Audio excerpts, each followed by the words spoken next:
On today's Locked On Royals, Locked On Prospects crossover, we're going to dive into the Kansas City Royals, how they've built this team, and where do they go from here? They've made some swings and misses. They've also connected on a few. What's the move now for Kansas City long term?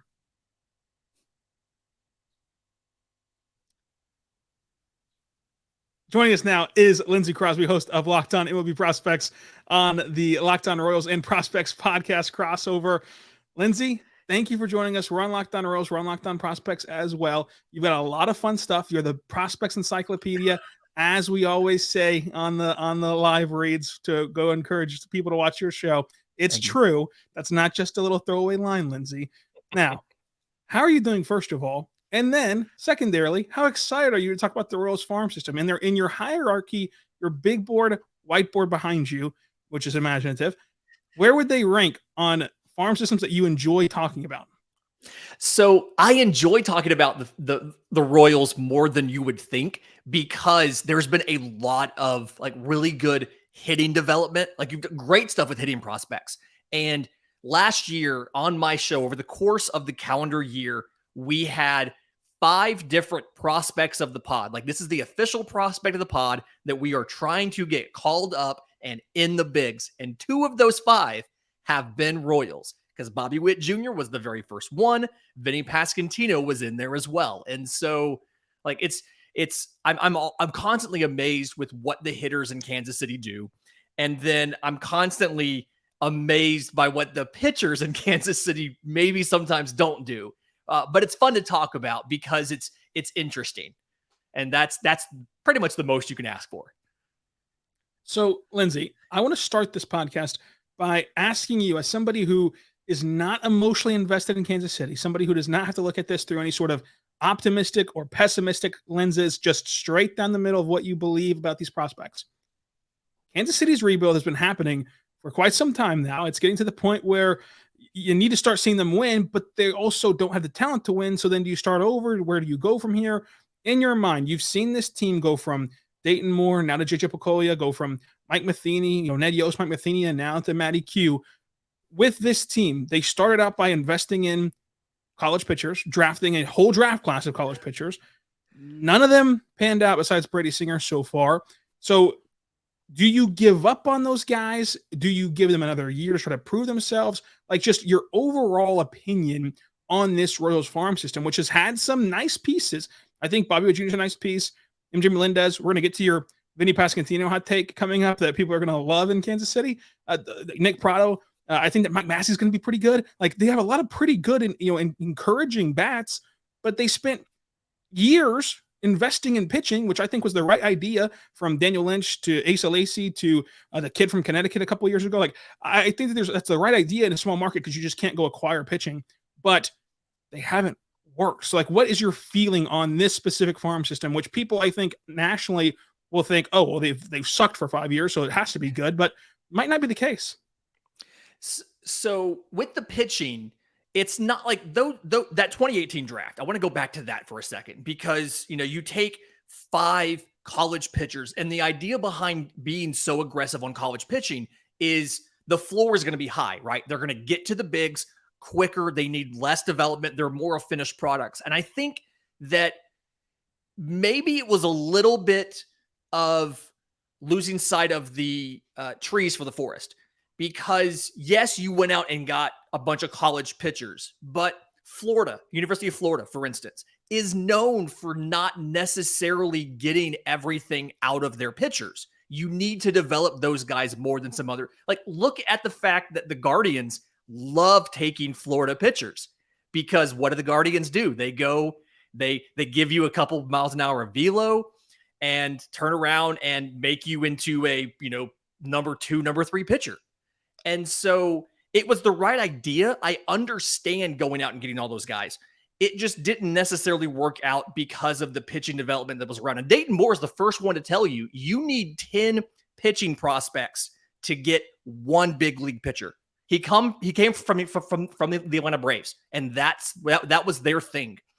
And I think that it was, you made a swing on pitching in that draft, but you didn't make enough of a swing, and you needed a really high hit rate to make it work out. You got 4 of those 5 guys to the bigs already, which is half of the battle.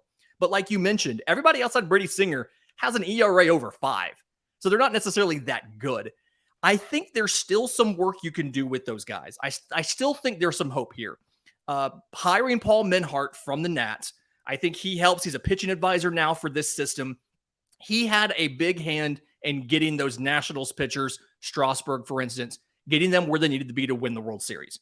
And I think that there's some work you can do.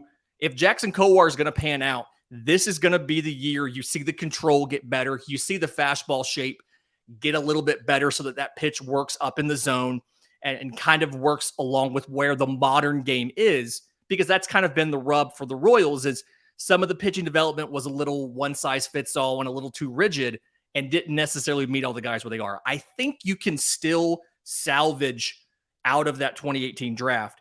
And then I do like some of the prep pitching you got in 2021, although obviously you're a ways away from those guys making an impact. So you're not giving up, but it's too soon to turn around and say, yes, they're definitely going to all work out or they're not going to work out. You are closer to them not working out than working out, but you still have time to fix it. And I think that's the big thing is you have to have a sense of urgency this season with we have to get Daniel Lynch on track. We have to get Kris Bubic on track. We have to get Jonathan Heasley on track. We have to get Asa Lacy on track. We have to get Kowar on track. That has to be the priority this year over winning at the big league level. And the good thing is you have the luxury of letting them figure it out on the job because you're probably, and I think it's fair to say this, I think you'll agree with me, you're probably not going to contend for the division this year. And so there's something that you have extra runway when you're a non-contending team that you can give at-bats or you can give innings to prospects and see what comes out of that. Whereas a team that is a perennial contender, I'll use the Braves, I've already talked about them. If the Braves call a pitcher up and he makes 2 spot starts and looks good, and then he gets blown up in the third one, he's back to AAA because they don't have the runway to let him learn at the big league level. The Royals have that. You just need the coaching. You need Quintara's coaching staff to be able to make the adjustments as he learns what these guys are and are not good at and improve them. And I think that's the big question we all have is, are we going to see these guys get better in 2023? And I don't have the answer to that yet. Lindsay, I want to say before I ask this question that you are, yes, for my money, the most prepared host on the MLB side of things. Like you seriously do your homework, you study the game, you spend hours before hitting the record button. And that's a hard thing to do when you record a podcast every day, whenever you record a podcast 6 times a week, like you're doing right now in this time period. So I want to say this on the front end that you are the most prepared guy. So what you're going to say here means a lot to me and should mean a whole lot to the audience as well. I think that with these pitchers, you mentioned how it's not over yet. They're closer to being failures than they are successes, but it's not over yet. I think that the first positive sign for this season is you've cleaned house. If we spent all last year in Kansas City complaining the manager sucks, the pitching coach sucks, Dayton Moore sucks, and then they change all those things, we have to give these guys a fair shot. I think that they also have now changed with who they've hired in their mindset. They're going to let these kids play. They're going to let these pitchers go out there and get a ton of mileage on them and just either make it or break it this season, which I don't know if they're fully committed to before now. And the third thing, which is the question I'm asking you right now. So for your money, for somebody who studies this, for somebody who cares to look into the details of why someone works or doesn't work, how many times does it really happen where you change a pitching coach and then all of a sudden those fresh set of eyes get put on you in spring training with this whole new philosophy and whole new idea, and it turns your career around? Is that a throwaway line, or does that really happen where a fresh pitching coach comes in and teaches you one little thing and your career takes off? I don't think in this case it's necessarily the individual coach and something that he might change as much as it is the mindset. We all know how baseball has gotten so data and analytical heavy. You have TrackMan, you have the high-speed cameras, Rapsodo, like all of that stuff. And anecdotally, the Royals organization has always been a little more resistant to that stuff than the norm. And so the deciding factor is not necessarily a pitching coach seeing something in an early March outing against a split squad of the Pirates. It is the organization led by that pitching coach being more open to trying to dig into the why. Why does Jackson Kowar's fastball shape not work against hitters? Because the velo's good. It's there. And I don't know enough about the specific pitching coach and everybody to say they're definitely going to embrace this more, but I've got anecdotal stuff, and I know about the manager, and the anecdotal stuff that I've heard from Royals prospects, from scouts who have looked at it from outside the organization, is that they've taken off a lot of the restrictions they had on the minor leaguers. It used to be you couldn't watch film without a coach present. That was a rule the Royals had. There was something where in specific counts in the minors, Royals pitchers were mandated you had to throw a fastball. Like on a 2-2 count, you had to throw a fastball. And it was something that, like, when they were pressed on it, Royals coaches and player development staff would talk about, well, there was too many incidences of a breaking ball not landing for a strike on a crucial count and walking a guy. But you could see in the numbers, Royals minor league pitchers threw fastballs at a higher rate than everybody else did in baseball, even at a time when the fastball is declining in usage across baseball. And it was something because there was all of these rigid kind of one-size-fits-all ways of doing things behind the old pitching development regime. Like you said, we've changed a lot of that now. We've changed the general manager. We've changed the player development folks. We've changed all of that. And so the question is, are the new people open to taking all of the data, letting the players who are, this generation of players is so much more in touch with all of that stuff, so much more in tune biomechanically, so much more in tune data-wise and sabermetrically. Is the new organization in touch and willing to let these players do the individual things that that individual player needs to do to be successful? If they are, if the answer to that is yes, then the answer to your question is yes. There's going to be guys who are going to take off when the season starts because they've been able to learn what wasn't working for them and fix it. And the problem is we're not really going to know that unless, one, they come out and tell us that, and or go ahead and do it when the season starts. I feel confident that you wouldn't make the same mistake with a new general manager. I'd like to think that you hired somebody new who's known for being more open to data, more open to analytics. You're going to let your guys do that. And so if you do let your guys do that, you're going to see some of these pitchers be successful, but it's not going to be an individual coaching thing. It's just going to be the attitude of the organization as a whole, as set by upper management, both coaching and in the front office. Coming up, I want to put Lindsay on the hot seat. What would he do if he was named the general manager of the Kansas City Royals tomorrow?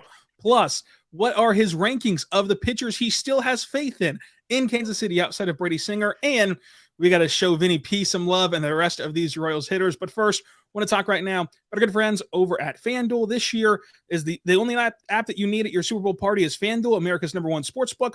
We're really excited about our new sports betting partner for Locked On because they're the #1 sportsbook in America, FanDuel. And for you, if you're new to FanDuel, that's even better because you get great features to make betting on sports fun and easy. You can download FanDuel right now for Super Bowl 57 and a no-sweat first bet. You can get $3,000 back in bonus bets in your first bet if you don't win. So go right now to FanDuel.com/lockedon. That's FanDuel.com/lockedon to get a no-sweat first bet. For the Super Bowl in Kansas City, the Chiefs are 1.5-point underdogs, and we know what Mahomes is like as an underdog, so you can go bet on that at FanDuel.com/lockedon. And Lindsay, you have some lines for us for Kansas City baseball already. Yes, I do. There's 3 players that I think it's rather interesting to see some of the odds here. For Vinnie Pasquantino and Bobby Witt, both are plus 10,000 to be American League MVP. And then the one that's even more interesting to me, AL Cy Young plus 8,000 for Brady Singer. Really interesting bet there. It is interesting, and to spoil our conversation coming up about pitchers, I think Brady Singer can win a Cy Young, not this year, but I think he can do it in general. So make sure to go to FanDuel.com/lockedon. We're back on the Locked On Royals Prospects Crossover Podcast. I'm Marlon Stiles. Alongside me is Lindsay Crosby. And Lindsay, to tie the loop and put a bow on our pitching conversation before we move into a more fun topic of these hitters, if you had to make a list right now, And Brady Singer, of course, is at the top of it because it seems like since June he's panned out and he's going to be all right. He's going to be a really good pitcher. What is your confidence level or belief level of every other pitcher in this organization from 2 to let's go 5, or at least, or 5 or 10, however much you're prepared for to do? And whenever I say belief, like belief that they could make an MLB impact, like be a 1, 2, 3 starter or be a really nice bullpen arm. Okay, so you say bullpen arm. I want to jump into Scott Barlow. It's like we're starting pitching's more important. Your closer's a luxury, for a team that's not necessarily contending for the division. So Brady Singer, obviously number one. Until proven otherwise, you have to feel decent about Zach Greinke just because of the fact he's a wily veteran. So kind of trying to stay away from that because it's kind of hard to project out and prove performance there. I have a thing about Jordan Lyles and Ryan Yarbrough. I think that they were good pickups from the perspective of I'm a fan of getting veterans, and especially like when it comes to your pitching staff. I think there was no reason why you should have had I don't know if you realize this. Quick pedantic point I want to complain about. On opening day last year, you had 5 position players at or over the age of 30. And if you're a non-contending team, there is almost no reason to do that. It cannot happen again. You've already traded Michael Taylor. You've already traded Alberto Mondesi. Hunter Dozier should probably be on his way out the door. If not now, then at the deadline. But I do like adding veteran pitchers. So I like having Yarbrough and Lyles to kind of mentor some of these young guys. Brad Keller, I think Brad Keller, he's on his final year before free agency. We know how guys do those bumps. He's not going to blow you away with the strikeouts. He's just not. But do I think he can put up an ERA or, in the high 3s? I think he can if you call the right game and kind of have a solid defense behind him. I love some of the prep pitchers that you got. We're not there yet on these guys. Jonathan Heasley is somebody who you could see make an impact. I think positively. I think he's going to be closer to being even on strikeouts. I do like Daniel Lynch's stuff from the left-hand side. Kris Bubic's going to walk too many guys for me, but I feel like Lynch can really do a decent job of getting guys out. He just needs to go deeper into games. He needs to be able to get to that third time in the lineup. I guess if I'm giving a list, Singer's number one, obviously, right? Yep. 2 is probably going to be Yarbrough, honestly. Greinke and Lyles, 3 and 4. And then I want to say Brad Keller 5, but I think I'm going to give you Daniel Lynch 5. And I'm a little terrified about that. But I think that's going to be what I go with. I've got to say, Lindsay, that really puts into perspective how depressing that draft class was. Whenever we're sitting here 5-6 years removed, and it's just like, yeah, I mean, Daniel Lynch is 5, and you also have Brad Keller. I mean, it's like, I like the veterans you signed over these guys. And that's the hard part about this, right? Is the cost in free agency for a veteran on a prove it deal is somewhere around 10 to 12 to $13 million. And so if 2 of these pitchers had panned out, you could be looking at spending that money to upgrade some other position. And instead you're having to go out and pay for pitching. And that's why that 2018 draft was so important, and it not working out. That's how it's hampered the team years down the road. When you look at the payroll and you say, okay, well, they only have X amount to spend and 30% of that is tied up in pitching. That's where the impact of your draft comes back to hurt you. You took a swing on pitching, but you didn't take a big enough swing and then didn't have enough guys pan out. And that's a tough combination to put together and move on from. Now that we're all set, let's talk about the hitters. So this can save the day. It can really turn things around for us. Okay. Let's just go rat-a-tat-tat with the hitter players individually, then kind of an overview of what you think about the hitting system. Bobby Witt Jr., He did not have the Julio Rodriguez year. He did not have the Jeremy Pena year. He did not have the Adley Rushman year. Still was a fine rookie. Like still was fun to watch. 2030 year, that was fun. My fantasy team liked the 2030 thing he did. That was nice. Yeah, like that was awesome. But like, where are you at right now with Bobby Witt Jr.? We went from like salivating over him a year ago at this time, but where are you at right now with Bobby Witt Jr. and like kind of the future of him as a player and also his impact on this organization? I think he's going to be a leader. I expect the on base to get over 300 this year. The 259, 294, 428, that was the tough part. A lot of it was strikeouts. A lot of that strikeout stuff seemed to be, I'm not going to say chase, but seemed, well, correction, I'm going to say chase instead of saying being fooled. But it almost kind of looked like he wasn't expecting MLB pitches to be able to break as much as they could.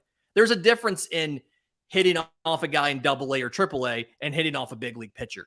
And so you see the strikeouts tick up, the on base comes down because he walked, I think 30 times all year. I expect the on base to get above 300. I have a question, and I didn't going into last year. I have a question about his defense at shortstop.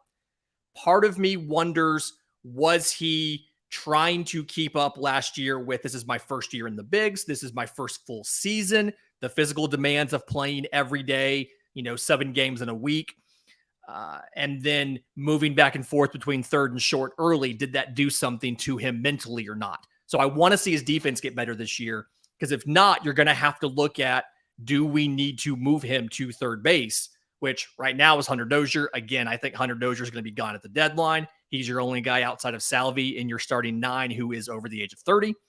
So like Bobby Witt, think he's going to 260, 310, 460 is kind of what I'm ballparking. Probably a 25 year. I don't know if he'll still 30 bags again or not. The pickoff restrictions may let him. Just not quite sure. But that's kind of where I am with Bobby Witt. Longer answer than you wanted, but I like Bobby Witt Jr. He was the first prospect of the pod. So he has a special place in your heart, a special place in our heart. Now, last thing on Bobby Witt Jr., because we just can't get away from Bobby Witt Jr., at all, because we just love him. If he pans out to this mega star, right? Kansas City doesn't have a shot to re-sign him. Like they're not going to spend the money that it takes to re-sign him. This kind of goes along also with your kind of broader scale of this Royals organization and their farm system. Do the Royals have enough to compete whenever Bobby Witt Jr. is on this team? Because if you really lump it down, you just wasted, in terms of winning, wasted a year of Bobby Witt Jr.'s MLB career last year. Mm-hmm. You're not going to make the playoffs this year. That's another year gone. If you cannot re-sign him, and you know that because he just broke out, then the final year of his 6-year stint in KC, you have to trade him, because this is now a forward-thinking organization that I think will be ran a lot more like the Rays than any other team, to where you're going to trade him that last year. Now your window is very, very, very, very, very small to like try to win baseball games with Bobby Witt Jr., who was like the savior of this franchise. So like, what do you do with that opinion? I think it's valid. I think your two options are, one, try to go out and get more pitching. I don't necessarily think, counting on the 2021 prep draftees, you'll have the time to get them in the lineup before Bobby Witt would be gone. So I think if Bobby Witt does pan out, and you're in that situation where we have to have a contender, or you have to build a contender around Bobby Witt, you're going to be trading prospects for pitchers, for MLB pitchers, or going out and signing guys in free agency. I do think the other option is to do, you mentioned Tampa Bay, to do the Tampa Bay thing like they did with Wander Franco, or do like Atlanta has become notorious for doing, and extend him early. Offer him a team-friendly deal now with the security. You're going to pay a higher salary during his cost-controlled and arbitration years to then buy out a few years of free agency. If you structure that the right way, and I know it's very early to say extend Bobby Witt Jr., but he's 22 years old. If you do it the right way, you can have him for a longer window than 3 years and give him a chance to go to free agency before the age of 30. And I think the most recent free agency we just saw with the 4 outfielders the 4 shortstops all getting super long deals at or around the age of 30 tells you he'll be able to get paid again. So I think you do have 2 options here. But if he does pan out to be a superstar, you're going to have to make trades, make savvy trades, and go out on the free agent market and get pitching to build a contender. I think the The position players could be good enough. You just have to get the pitching, and you can't count on those 2021 prepsters. They won't be ready in time.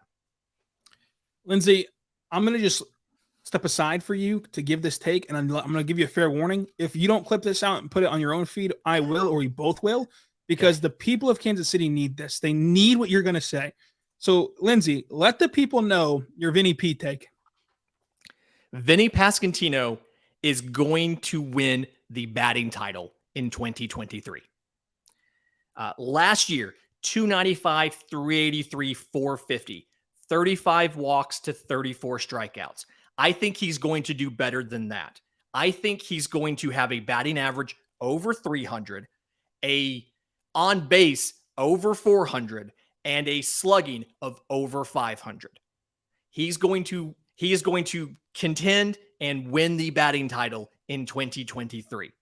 I feel that good about Vinnie Pasquantino, about his plate discipline, his batter's eye, and the fact that you're removing the shift from the equation.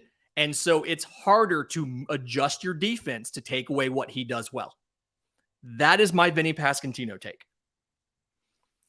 Gosh, I really, really hope that this is correct. Like I am rooting for this take harder than any take I've ever given. Like I want this to be true because I need it, Lindsay. I need to cling to that.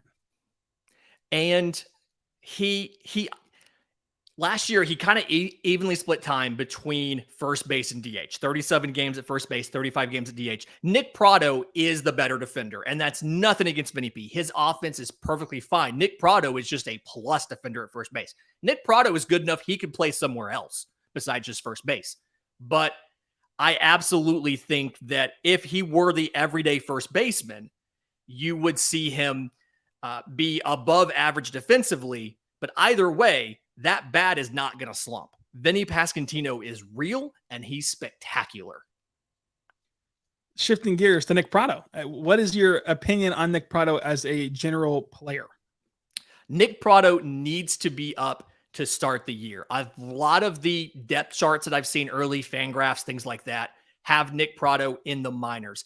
I don't necessarily know what else you're going to need him to do. Nick Pratto, to me, is one of those guys that is, he's solid all around. He doesn't have any sort of issues as far as his defense. Obviously, it is plus defense. His offense, I feel like, is very good. He's adjusted well to spin. He's adjusted well to velocity up in the zone. That was an issue earlier in his career. I think he's got flexibility. He could play corner outfield for you as well. Obviously, MJ Melendez is there to do that also. And so, depending on what happens with, if there's a health thing with Salvador Perez and MJ Melendez has to go behind the plate, you could see Pratto and Pasquantino in the field every day. But I like having Pratto in that lefty swing. I know his numbers didn't look great last year. He batted under 200 last year. I think what he did in 2021 in Omaha is a better representation of what he is. 259, 367, 634.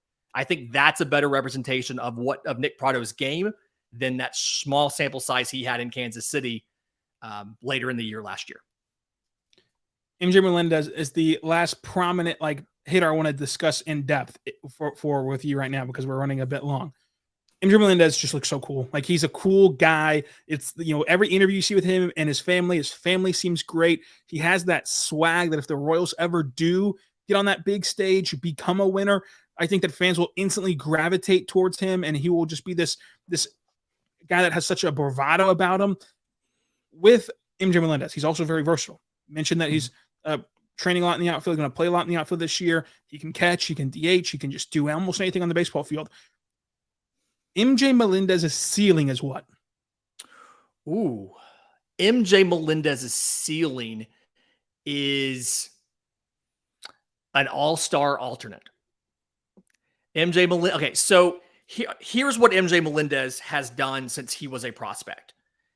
In 2019, his strikeout rate was over 40%. And he cut that by more than half before he got called up to Kansas City. He's gone from being a dead pull hitter to using the entire field. He can hit opposite field, which is something not a lot of folks do.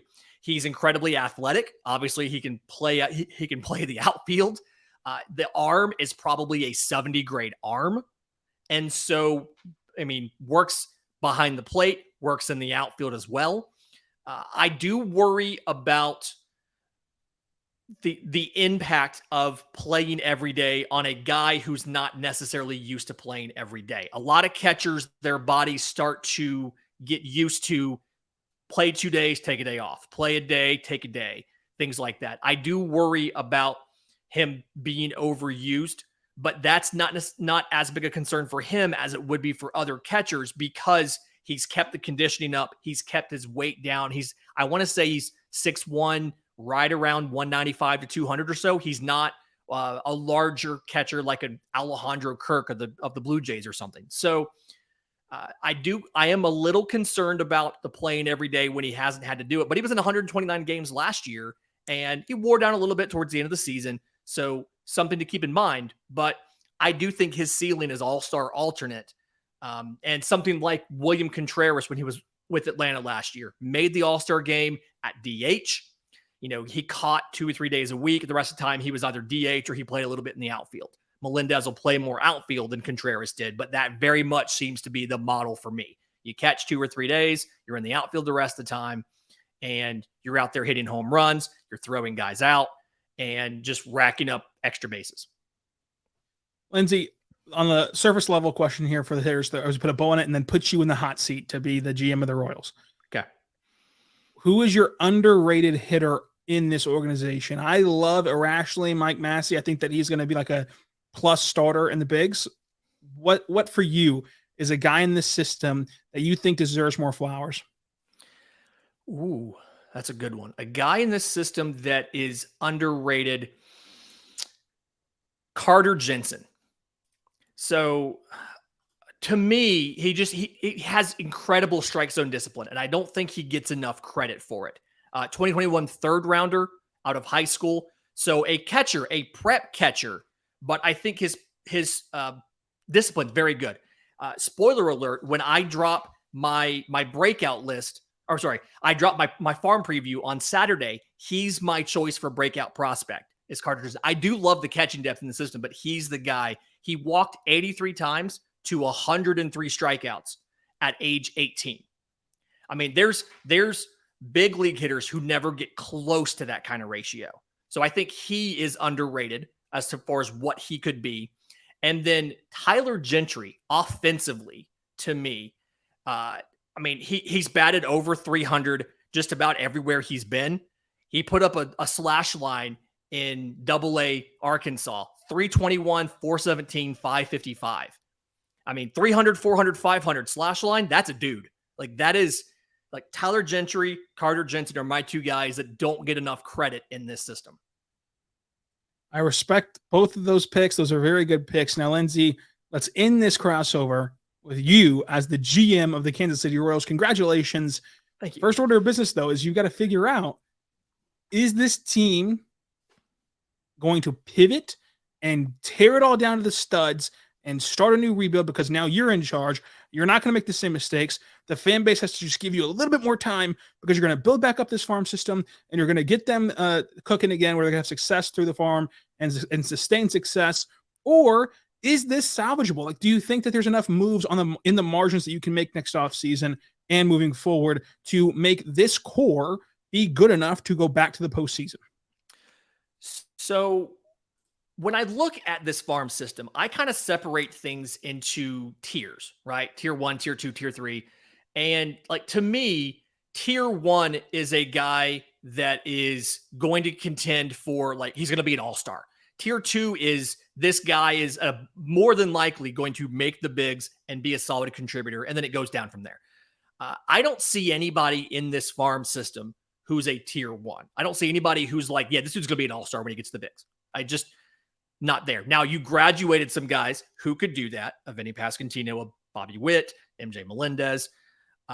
But there is very good depth in this system. There's a lot more tier 2 guys and tier 3 guys than you would expect. I love the catching depth. I mentioned Carter Jensen. Hayden Dunhurst is a guy that I like a lot as a high floor defensive catcher. Freddie Furman, Luca Tresh. Yeah, Luca Tresh. I like the outfield options. Again, nobody's going to be an all-star, but I think you have a high floor of confidence there. There's a ton of athletes in this system, and there's a ton of arms led by those prepsters from 2021. I am giving it one more year. I am making a few moves. I'm moving Hunter Dozier. Best offer I get for Hunter Dozier. I'm probably moving out some bullpen pieces because love Scott Barlow. A good closer with multiple years of team control is a luxury right now. And every time I move these guys out, I'm getting pitchers. I'm getting arms. I want as many arms as possible. And then I am revamping the player development. I'm hiring everybody from the private places. I'm hiring guys from Driveline. I'm hiring all of the high-tech names behind that understand pitch design and biomechanics. I'm putting in a biomechanics lab at our spring training facility. I'm putting one in Kansas City. I'm putting in TrackMan at all the affiliates so I can track all of this stuff. And I'm giving it one more year to see improvements from the pitchers, the 2018 kids and the prepsters from 2021. If I don't see the improvement, then we pivot and we look at, all right, now we got to do something different. But I'm going to give it one more year because I love the depth. I love the athleticism in here. And there is a lot of arms and there's promising arms. It's just, you got to get them over the hump. And I think so many of these guys are that close to getting over the hump. Ben Kurdna, plus fastball. The gyro slider is really good. He just needs more deception on that changeup to have a third pitch.